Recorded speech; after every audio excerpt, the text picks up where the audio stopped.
Vapruse kapten ründaja Kristjan Saarts.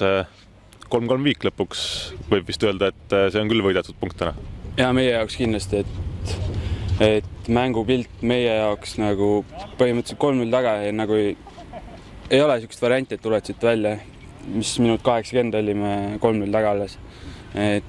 Aga jah, siis olid õnnestumised järjest ja nii-öelda Flora murdus surve all siis nagu ikka jalgpallis on, et juhid, siis tuleb üks, tuleb teine, siis on juba paanika ja nii see 3-3 tuligi.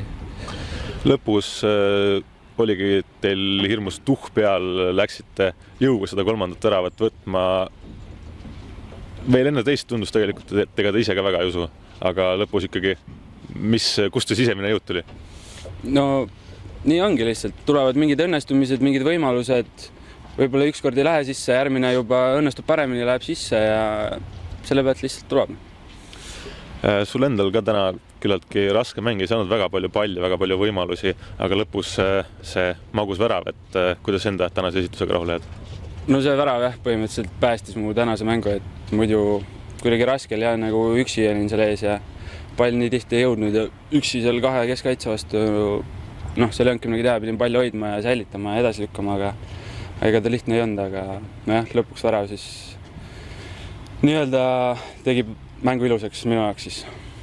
Alustasid täna ründes Henri Hansoni kõrval, poolkaitses oli Martin Munk ka kohal, neid väga palju ei ole siin viimasel ajal näha olnud, et mis käigu nemad meeskonnale juurde annavad? Kindlasti annavad juurde juba kogemust, sest meil on meeskond nii noor, aga Martin jah, nii palju kui ta töö kõrvalt saab käia, ega ta trennis ka nii-öelda iga kord kohal ei ole ja Hanson oli ka siin pikalt vigane, üle 6 aja juba, et nüüd ta vaikselt tuleb tagasi tänasega uuesti pihta, et vaatab, kas ta saab mängida veel lõpus siin, aga jah, kindlasti nad annavad palju juurde meile mõlemad. Okei, aitäh ja edu viimasteks mängudeks!